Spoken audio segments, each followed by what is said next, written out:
Hello everyone, it's Sean and welcome back to the channel. Many years ago I did a maintenance video on a Maytag dryer, and I really wanted to do, this is the washing machine that's paired with that dryer, and I really wanted to do a maintenance video on the washing machine, but I didn't really initially know how to go about it. You can see the model number sitting right there. Okay. Because, you know, washers are very different than dryers. Dryers typically have the same problems when it comes to what breaks down first, that kind of stuff. But washing machines, barring if they're a front loader or top loader or whatever, a little bit more intricate in my opinion. And so what I really wanted to do before I made a maintenance video for this Maytag washer is I wanted to run this exactly as anybody would who owns one of these washing machines, okay? And you know, very little upkeep to it other than when it tells you to put in A-Fresh or whatever to self-clean, and then go to the point of a failure, and then from there see what would be the appropriate things to maintain. And you know, after many years, we finally have our first failure. And I'll get into what that failure is, but the first thing I want to do is identify things that you should, in my opinion, maintain. My daughter's out here helping me with this type of washing machine. Okay, so let me get into a bit of the maintenance first.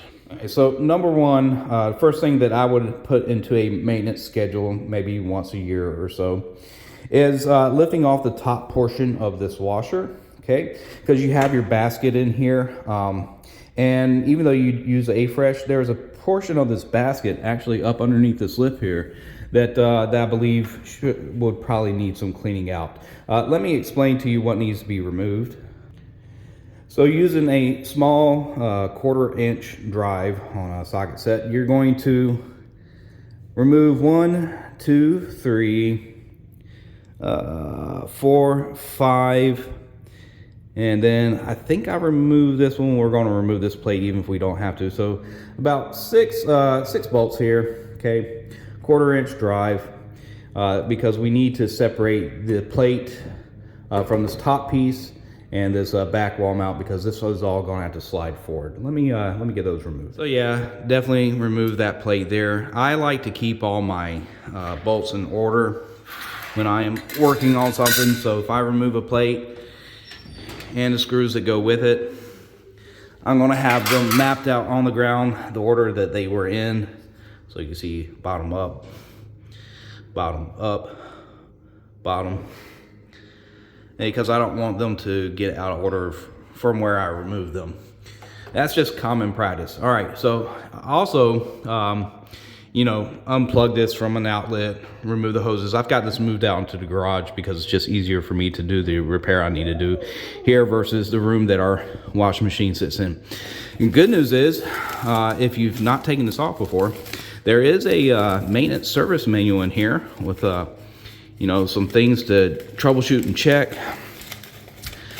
I won't be using it, don't need to use that for what we're about to do, but yeah, once this is off, oh no, we've also got to get these two right here removed, these two tabs. I forgot about them.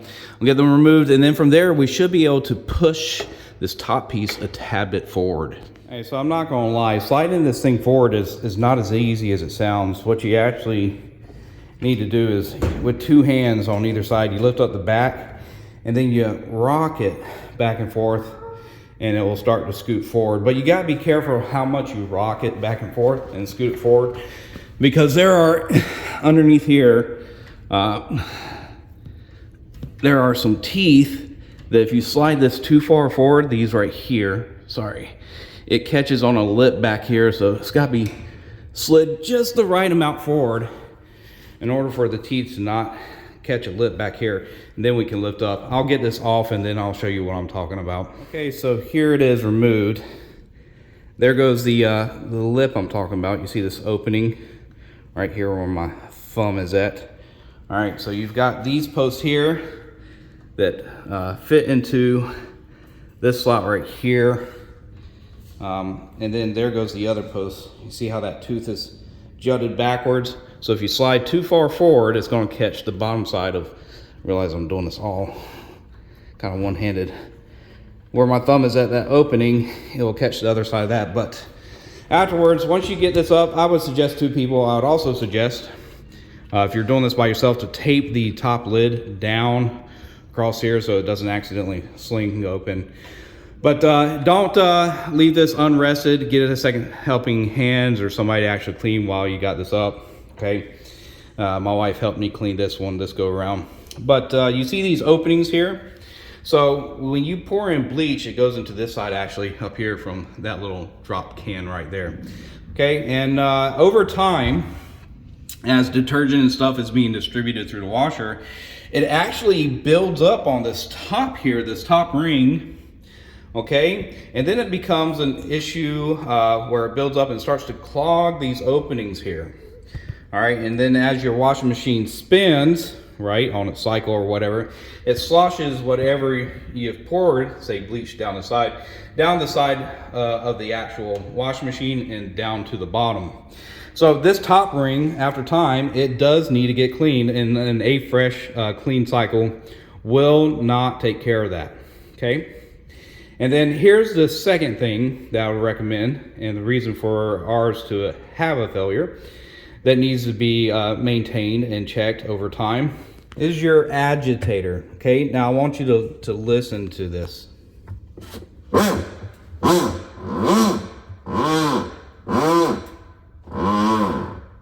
So this is my failure. This is the failure in our washer, and when it's running, it was so loud. That sound, it was really, really, really awful. I have my wife holding the lid for me while I film down in here. But this is also what you need to remove and make sure you inspect under and clean. And I'll explain to you why here in a second. I'm gonna get this lid removed, and we're gonna remove, come down here and remove this agitator. So what you need to do is you need to remove the cap of your agitator, and then you can see I already have a bolt laying out down there. I'll pull it out in a second here.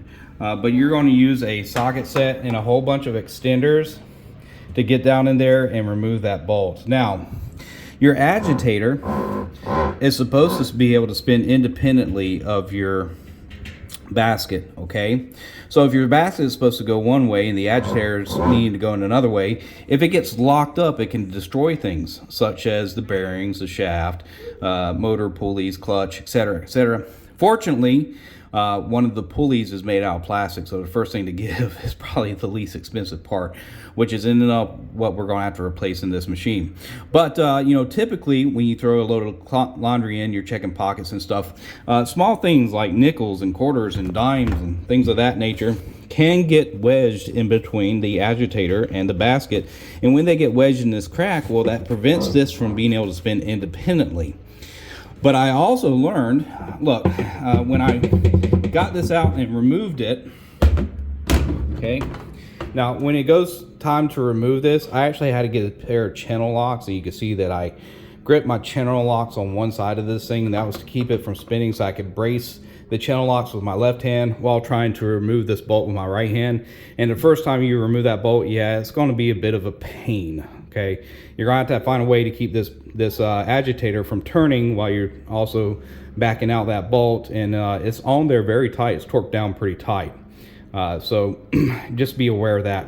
But you would think, okay, yeah, there are some things that can get jammed on the side, but also underneath. Let me show you what actually was the main cause for the failure here. This was a contributor to the failure of our washing machine. My wife makes these lovely napkins, okay? She's a seamstress, has her own business where she makes children's clothes and stuff, and they're phenomenal. And then this right here was a cost-saving measure in our household, these reusable napkins.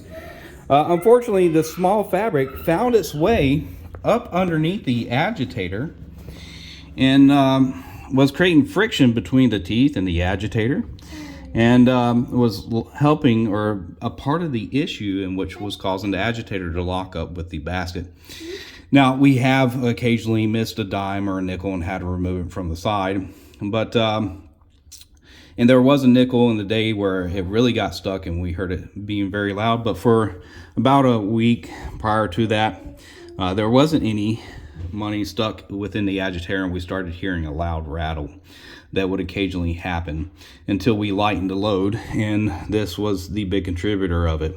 Now, when you remove the agitator, make sure that you inspect your teeth on the axle here, okay, whatever you want to call that. Also, the agitator itself has teeth underneath it. Inspect them because they can wear out, and that can potentially be the source of your noise. Okay, especially if this is slipping on the teeth in there. That's not our case. I actually just bought a new agitator, and we're going to replace the whole thing. But the noise wasn't coming from this spinning on here. It's actually coming from something underneath, and I'll show you what that is. For the purpose of providing clarification, the bolt for the agitator, that's a 7/16, okay? But once I have the agitator out, find you a place where you can tilt your washer forward. And what you're gonna have to do is remove this cover over the motor and clutch assembly, this area down here, okay? There are 2 bolts for it. I've got them upended, so they were this way. I just got them sitting here this way. These 2 bolts I removed with a 5/16 socket, okay? And then from there, I removed this belt from around the pulley here and the pulley on our motor, all right? And then from this point, there are several things that I would inspect. I would check your motor startup capacitor sitting here. There is there a rating on this? Yes, 50 microfarad. Let me grab a multimeter real quick. I'll show you. Now, as part of your annual maintenance, like I said, remove the top, cleaning that. Take out the agitator, clean out from around the agitator and stuff. Also check your motor capacitor. Now, I went ahead and removed my rings and stuff like that because, I mean, this has actually been sitting out in my garage for the better half of a week while I had parts come in actually in a few days ordering from Sears Direct. But my first opportunity to work on this was a week later to get it repaired. I left this plugged in. You know, this capacitor is drained over time, but better be safe than sorry. If you have a multimeter with a capacitance check function, okay, not all multimeters come with that. See the yellow symbol down here. First one's a diode check, the second one is capacitor. You're going to check your capacitor, and there's no polarity on this motor capacitor whatsoever, so it doesn't matter which way your leads go. And we can see for a 50 microfarad capacitor, I'm reading 48.9. That's less than a 20% slop. I imagine it's probably about 20% is the tolerance on this cap. So you take, what, 50 and multiply it by 20% and then add or subtract that from 50, and that would tell you what your tolerance is on your cap. This one seems to be good, but it's worthwhile to check at least, because if you start having motor issues, yeah, over time you do need to replace these starter capacitors. All right, now that I have this off, inspect your pulleys. Okay, we can see that, you know, they are a bit dirty, but this one seems to be in good working order. I'm not hearing any bearing noise coming from out of the motor. And it's spinning freely. But here's the one that is our concern. Now, in order to take that off, you're going to need a 1/2 inch socket or driver, whatever. And mine's already loose because I've taken it off once before. And you're going to need to remove this nut. Okay, from here,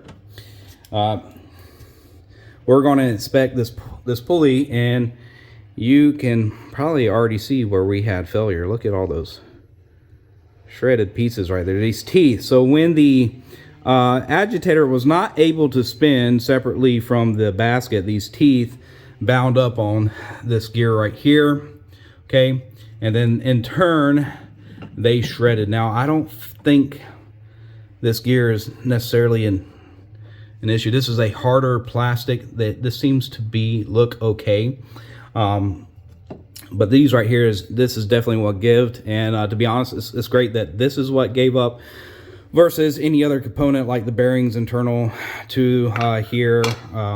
or anything else, because removing the basket and replacing the shaft and the bearings is a whole lot more work that I'm just glad I didn't have to do. And I'm not going to go through any of that in this video.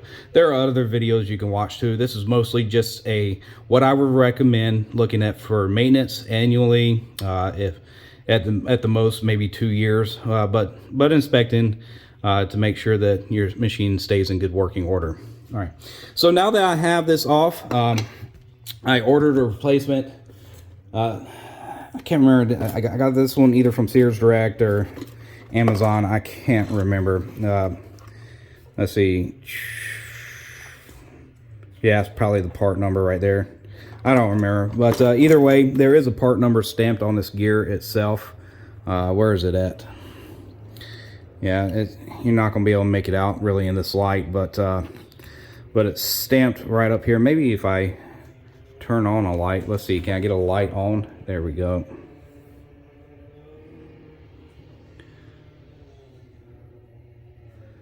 All right, you can kind of see it made out right there. W11 396. I know that looks like a 5, but it's actually a 6. 423 W11 396 423. Okay. And yeah, this is the part that you're going to replace, but that actual part number is associated to the entire assembly. You know, I'm not going to replace the entire assembly. I think I can get by without doing that. So, and it does come with a new belt too when you order one. So what I'm going to do is I'm going to just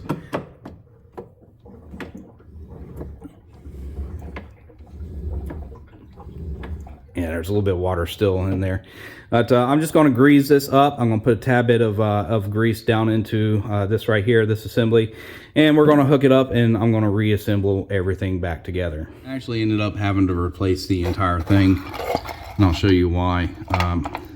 There were some additional plastic shavings inside of this device, especially at the cup end of this gear or whatever. So what occurs is, in order to replace the whole thing, unplug this motor, take out these 2 green screws. This just comes out, and then you can take off all these pieces. The only difficult part is these teeth. You have to press in and then turn counterclockwise, and then you can remove this entire assembly. And it will go this clamp, then you have this device that fits down there, the cup that goes in the center, and the spring that goes in the back. All right, so that little mechanism right there, actuator, whatever it is, moves this little device here that spins this guy here. And when it spins, what it does is it causes this cup device to raise up and lower, okay? That's what it does, and which creates separation between the teeth on the bottom of here and the teeth of the gear. And in all honesty, this was not raising up high enough either. So even with the new gear on, there was not enough separation in order for it to not grind when it was in the up position. But of course, when it goes into the down position, it engages. So I'm not getting any sound now, which is good. So when that actuates, it should drop down, click, and then this right here should engage with the teeth, and the entire center piece should spin. All right, so that's the reason why I ended up having to replace it all.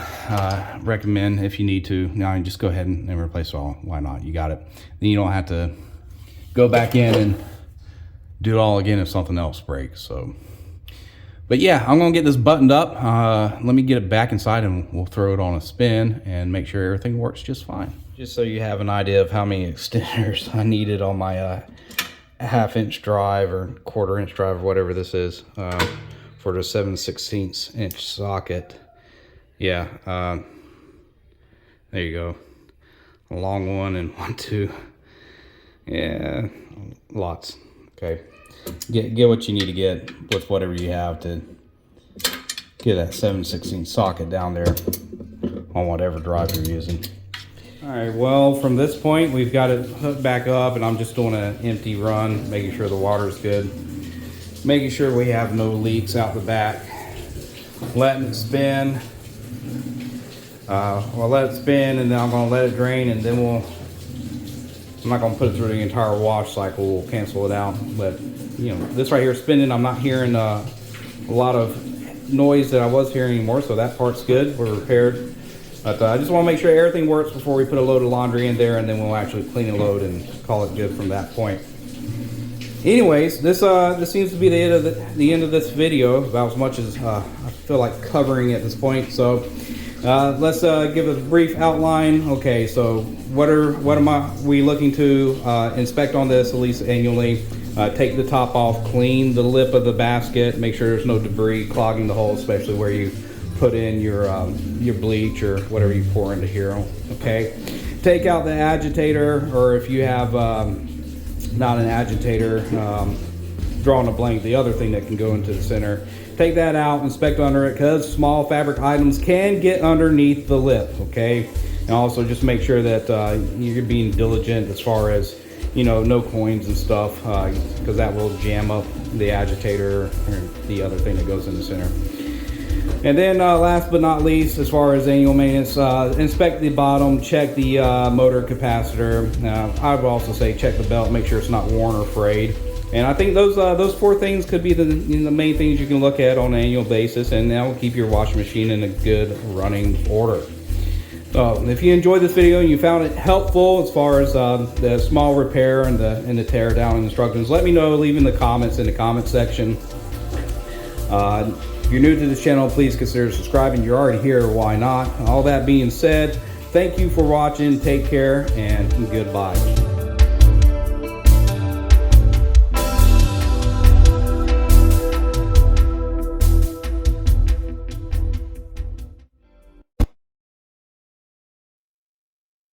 Bark?